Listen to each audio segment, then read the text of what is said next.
안녕하세요. 정쌤입니다. 네, 제가 있는 지역은 중3은 이제 시험이 끝났어요. 시험이 끝나고 중2가 다음 주, 다다음 주, 한 2주 남았네요. 이제 뭐 중3이 마지막 시험이 끝이 나서 뭔가 좀 시원섭섭할 것 같아요. 네. 결과가 만족스러울 수도 있지만 아닐 수도 있고요. 제가 학생들에게 이제 하는 말이 너희는 그냥 매일매일 열심히 공부를 해야 하고 결과는 그냥 주어지는 대로 받는 거다. 열심히 했다고 해서 반드시 좋은 성적으로 연결되는 것도 아니고 또 열심히 안 했다고 해서 반드시 좋지 않은 성적으로 연결되는 것도 아니에요. 이 수능까지 달려가야 되잖아요. 최종점은 거기니까. 그곳을 가기 위해 계속 한 걸음 한 걸음 이제 연습해보는 단계인 거지, 시험 점수 하나에 일희일비하지 않았으면 좋겠다라는 마음에 이제 하는 말이고요.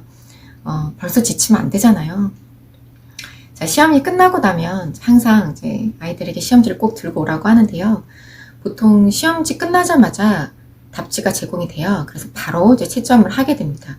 그때 결과가 좋지 않을 경우 시험지를 이제 갈갈이 찢어서 버리거나 아니면 막 이렇게 공을 만들어가지고 발로 차다가 휴지통에 꼴이 나거나 그런 경우가 꽤 많아요. 그래서 시험지를 버리지 않고 그대로 들고 오는 연습을 몇 번을 시켰어요. 그것도 연습을 해야 돼요. 특히 이제 망한 시험지를 다시 들여다본다는 게 얼마나 힘든 건지 잘 압니다. 쉽지 않아요. 게다가 이제 실수를 해서 틀렸거나 그러면 이제 자다가도 막 벌떡벌떡 이불킥하게 되잖아요. 그래도 일단 시험지는 버리지 않고 가져와야 합니다. 자, 모든 시험이 끝나고 나서 며칠은 쉬어야 되겠죠? 좀 쉬세요. 끝나기만 기다렸을 거니까요. 근데 너무 쉬면 안 되고요. 한 일주일이 지나기 전에 시험지를 다시 꺼내 들고 분석을 해야 합니다. 자, 이 행동이 다음번 시험의 방향성을 잡아줘요. 다음번 공부를 나 이렇게 해야 되겠구나 라는 방향성도 잡아주고, 학교마다 기출문제 막 돌아다니잖아요. 그 기출문제를 돈 주고 사고 막 이러지 마시고요. 그냥 내가 스스로 분석을 해보면 다음번 문제가 예상이 됩니다. 이렇게 는다라는 얘기구나 라는 게 눈에 보여요. 자, 근데 일주일을 넘기지 말라는 건 이미 이제 공부를 열심히 하고 한 며칠 또 완전히 놀았죠. 그럼 이제 망각의 곡선을 타버려서 지금 이 문항이 몇 과에 나온 지문이었는지 생각이 안 날 수 있어요. 기억이 가물가물해진다는 거죠.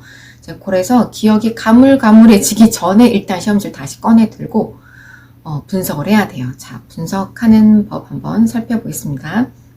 제가 아이들 시험지로 분석을 이제 해본 건데요. 사진에서 보는 것처럼 문항 번호 옆에 몇 과에 나온 문제인지를 적는 건 거예요. 1번 문제 같은 경우는 6과 듣기 지문에서 출제된 거거든요. 그러면 6 듣기 이렇게 표시를 하는 건 거죠. 또 2번 같은 경우는 7과 듣기 지문이네요. 자, 듣기 지문도 A 파트, B 파트 이렇게 나눠져 있고 각각의 파트에 4개의 지문이 있어요. 그 중에서 몇 파트에 몇 번째 지문인지까지 정확히 기억이 난다라고 하면 그대로 적어도 돼요. 7과의 B파트 3번째에 나온 지문이다. 그렇게 적는 건 거죠. 자, 이런 과정을 통해서 내가 만약에 생각이 전혀 나지 않거나 생소한 지문이 등장을 하면 이거 솔직히 공부 안 한 거예요. 네. 인정하셔야 됩니다. 나는 열심히 했다고 생각했지만 이게 과연 몇 과 지문인지 어디에 나오는 지문이었는지 생각이 가물가물하다. 그럼 딱 그만큼만 공부한 건 거예요. 그러니까 공부를 다 안 한 겁니다, 솔직히. 네. 중학교에서는 범위가 정해졌기 때문에 그 지문 외에 게 나오지 않아요. 그렇기 때문에 이 지문이 내가 잘 모르겠다. 그럼 딱 그만큼밖에 내가 공부를 안 한 거다라고 인정을 해야 돼요. 자, 그렇게 분석이 끝나고 나면 한눈에 알아보기 쉽게 정리를 좀 해봅니다. 이건 그냥 각자 좋은 방식으로 하면 돼요. 그러니까 저는 이제 강사고 여러 학생들을 관리를 해야 되다 보니까 엑셀로 정리를 하지만 자기 거만 알면 되잖아요. 그러니까 스스로 하는 친구들은 자기 거만 잘 챙기면 되죠. 이번 시험은 코로나 때문에 약간 특이사항들이 좀 있었어요. 보통 원래 시험은 한 학기에 2번을 보죠. 중간고사, 기말고사. 그리고 하나의 시험의 범위가 거의 이제 3개예요. 1, 2, 3과 4, 5, 6과 이런 식으로. 그리고 외부 지문은 없고 중학교에서 외부 지문이 거의 없어요. 서술형은 학교마다 물론 차이는 있겠지만 3개에서 6개 문항 정도로 등장을 해요. 하지만 이번에 이제 코로나로 인해서 한 학기에 시험을 한 번밖에 지금 못 본 케이스인 건 거예요. 그러다 보니까 범위가 조금 많아졌죠. 4개 정도의 본문이 다 들어가게 되고, 요번에 저희 학교 같은 경우는 이 외부 지문이 3장이 더 등장을 했어요. 외부 지문도 등장을 하고, 또 공통적으로 서술형이 다 빠졌어요. 서술형이 다 빠지고 객관식으로만 문항이 나왔다. 자, 그러면 분석표를 한번 볼게요. 자, 요렇게 제가 분석이 되어 있는데요. 그러니까 제일 왼쪽에는 번호를 쓰는 거예요. 1번부터 1번 문제, 2번 문제 쭉 이렇게 번호를 쓰고, 그 다음에 이제 오른쪽에 리스닝에서 나온 문제, 본문에서 나온 문제, 외부 지문이 있었으면 외부 지문, 뭐 이런 식으로 약간 이제 간략하게 나눈 후에 1번 문항이 아까 리스닝에서 나온 건 거잖아요. 그럼 리스닝에 표시를 하는 거죠. 6가 리스닝이었다. 6 이렇게 표시를 해보세요. 그리고 제일 끝에 배점 칸에 이게 몇 점짜리 문제였는지도 같이 적는 건 거예요. 그 다음에 이제 본인의 오답 파트는 따로 형광펜이나 이런 식으로 문제에다가 표시를 해두면 되죠. 자, 저는 이렇게 분석을 끝내고 나니까 리스닝 지문에서 5문항이 나왔어요. 자, 그 중에서 높은 배점 4점 이상을 차지하고 있는 문항은 내용 파악 문제였어요. 그러니까 리스닝도 A 대화, B 대화, A와 B의 대화가 매끄럽게 된 것은 뭐 이렇게 묻는 아주 기본적인 거를 묻는, 교과서 한번 읽어봤으면 그래도 풀 수 있는 거를 내는 문제도 있고, 그 다음에 리스닝 지문 중에서도 조금 긴 거는 요 내용에 알맞는 그 내용 파악을 묻는 건 거죠. 이 본문 지문에서 하고 있는 말이 아닌 것은, 알 수 없는 것은 이런 식이라는 건 거예요. 자, 그 다음 이제 본문 문항이 쭉 연결이 돼서 나오죠. 본문에서 10문항이 나왔어요. 자, 본문은 모두 4점 이상의 높은 배점을 가지고 있죠. 영영풀이 2문제를 제외하고는 모두 내용 파악 문제입니다. 내용 요약하기가 가장 높은 점수인 5점을 차지했네요. 이게 시사하는 바는 사실 수능에서 이렇게 내용 정리하는 문제가 나와요. 그게 배점이 높거든요. 3점이란 말이에요. 같은 파트로 이렇게 낸 것 같아요. 자, 그러면 볼까요? 내용 요약하기 5점. 즉, 요거 하나 틀리면 이제 5점 바로 날아가는 건 거죠. 자, 그 다음 중학교에서 거의 나눠주지 않는 외부 지문이 요번에 시험 범위에 들어갔는데요. 3장의 외부 지문이 있었어요. 그 전에 영상에서 제가 말씀드린 것처럼 학교에서 나눠주는 프린트 잘 간수해야 된다라고 말씀드렸던 게 다 이런 파트에 이제 포함이 됩니다. 근데 이 외부 지문도 전부 다 내용 파악 문제였어요. 다 4점이라는 높은 배점이었습니다. 자, 그 다음 문법 보실게요. 이번 기말의 문법은 모두 8개가 시험 범위였어요. 그냥 한번 쭉 나열해보면 접속사, 조동사 수동태, for to, 관계부사, 더비격급, 분사구문, if 가정법, so that 요렇게가 등장을 했었는데요. 8개의 문법이 있었는데 8문제가 나왔다. 그러면 하나씩 다 출제했다는 얘기죠. 근데 여기서 중요한 점은 문법 배점을 한번 보세요. 4점짜리가 있나요? 하나도 없어요. 모두 3점, 심지어 2점도 있네요. 자, 그럼 문법 3문제 틀리면 9점 깎여서 91점으로 A가 가능해요. 하지만 내용 파악 문제를 3문제 틀리면 12점 깎이죠. 그래서 B를 받게 되는 건 거예요. 자, 고등부 내신은 웬만하면 수능을 준비할 수 있도록 수능형으로 문제를 내요. 미묘한 차이를 보이는 지점이 있긴 하지만 어쨌든 수능을 베이스로 문제를 내거든요. 근데 중등은 수능에서 약간 거리감이 있기 때문에 문법 위주의 문제들을 많이 냈어요. 여태까지. 여태까지는 아니고 한 4년 전에 그랬던 것 같아요. 자, 다음 문제 한번 보실게요. 이런 문제가 실제로 시험에 등장을 했었어요. 옳은 문장을 고르라고 했는데 학생이 읽어야 할 문장이 10개예요. 이걸 다 읽어야 한 문제 맞추는 거죠. 하지만 이제 이런 문제는 점점 사라지고 있다.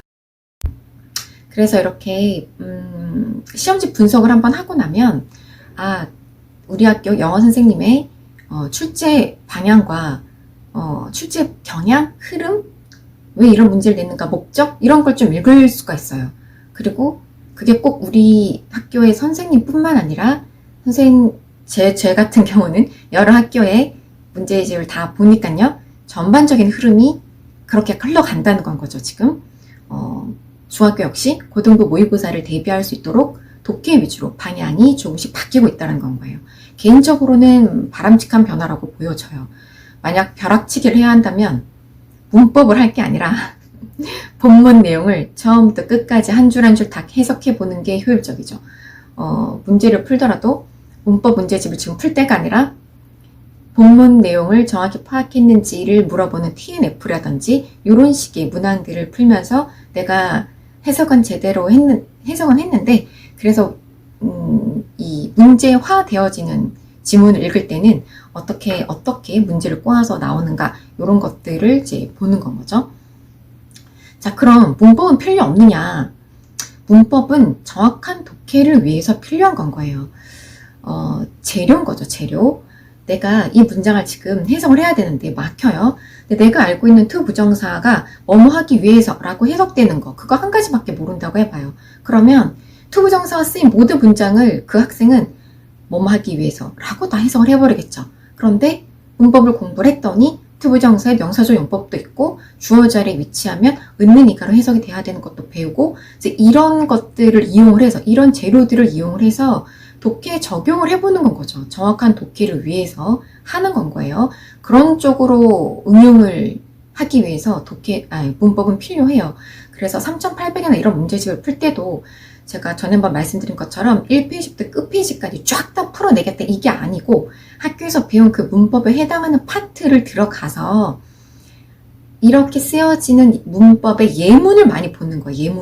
예문을 많이 접해서 해석이 제대로 되어지고 있는지를 확인하는 과정을 문제집을 통해서 그냥 익히는 건 거지. 그 문제집 한 권을 다 풀거나 아니면은 뭐 그런 종류의 문제집을 2권 떼고 3권 떼고 이런 건 그렇게 큰 의미가 없다라는 건 거예요. 가끔 좋지 않은 이제 시험 결과를 받고 당황하셔서 문의를 주는 경우가 계신데요. 제일 먼저 제가 시험지 분석을 해보라고 해요. 학생의 오답이 내용 파악을 못해서 틀린 건지, 문법에서 나오는 건지 정확한 분석이 필요하거든요. 70점대라고 해도 똑같은 70점이 아닌 건 거예요. 문법에서 다 나간 건 건지, 내용 파악에서 나간 건지가 좀 확인할 필요가 있다는 건 거죠.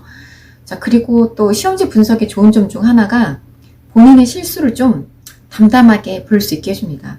처음에는 남 탓을 하고 싶어 해요. 그래서 시험 친 그 당일날 바로 시험지 분석을 하라고 하진 않아요. 애들도 마음이라는 게 그렇잖아요. 네.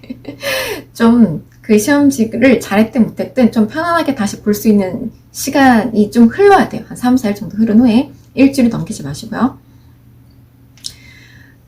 처음에 남 탓을 되게 합니다. 시험 문제가 너무 어려웠다라던가 안 가르쳐준 게 나았다라던가 쌤이 안 가르쳐준 거 나았다. 제가 듣는 말 중에 제일 황당한 게 그런 거죠. 쌤이 가르쳐준 게 하나도 안 나왔어요. 근데 하지만 시간이 조금 지나고 나면 시험지를 다시 들여다볼 때 이거 내가 공부한 건데 라는 생각이 들어요. 다음번 시험에 대한 공부 방향도 좀 정해지고 어려운 게 아니었었구나 라는 어떤 그냥 너무 어려워서 뭐 시험 못 본 아이들의 특징? 너무 어렵지 않았냐? 라고 누가 한마디 하면 이제 그게 그냥 이렇게 다 소문이 나는 건 거야. 이번 영어 진짜 어려웠대. 뭐 이렇게 그걸로 자기 위안을 삼는단 말이에요. 이런 막연한 추측, 불안감 이런 것도 없어집니다. 특히 실수가 잦은 아이들은 시험 치기 하루 전날에 제가 그 이전 시험지를 다시 보게 해요. 본인의 실수가 어디서 나오고 있는지를 본인 스스로가 직접 눈으로 확인하고 깨달아야 그래야 겨우 고쳐져요. 이거를 제가 실수하지 마라 라고 한다고 해서 걔네들이 안 하는 게 아니에요. 봐야 돼요. 내가 어떤 짓을 했는지 보고 깨닫고 이번 시험장에 들어갈 때 내가 이런 거 반복하지 말아야겠다 라고 본인 스스로가 자각을 해야 되죠. 자, 이렇게 시험지 분석을 한번 하고 나면 앞으로 다음번 시험을 위해서 내가 어떤 식으로 공부를 해야 되는지에 대한 방향이 조금 잡혀요. 그래서 시험 점수에 너무 연연해하지 말고 방향을 잡는 지표로 생각을 하시는 게 좋다라는 건 거죠. 시험이 이미 끝난 친구들은 시험지가 지금 어디 있는지도 잘 모르죠? 찾으세요. 찾아서 꺼내서 한번 보세요. 1번부터 마지막 번호까지 쭉 이렇게 한번 훑어보고 오답이 나온 그 파트는 좀 속쓰리겠지만 한번 봐야 돼요. 내 눈으로 직접 들여다보고 아, 내가 이래서 틀렸구나. 내가 요걸 못 봤구나. 라는 본인의 자각이 있어야 다음번 시험에서 그 짓을 안 해요. 그러니 시험지 분석을 한번 꼭 해볼 거를 제가 추천을 드립니다. 그리고 아직 시험이 안 끝난 친구들은 이제 며칠 안 남았을 거예요. 이해 안 되는 문법 붙잡고 있지 말고 그건 시험 끝나고 차차 다시 공부를 해도 되니까요. 지금은 리스닝과 본문에서 정확한 내용 파악을 하는 게 우선입니다. 자, 시험지 분석하는 법에 대한 영상을 한번 찍어봤고요. 도움이 되셨길, 네. 오늘 영상은 여기까지입니다. 감사합니다.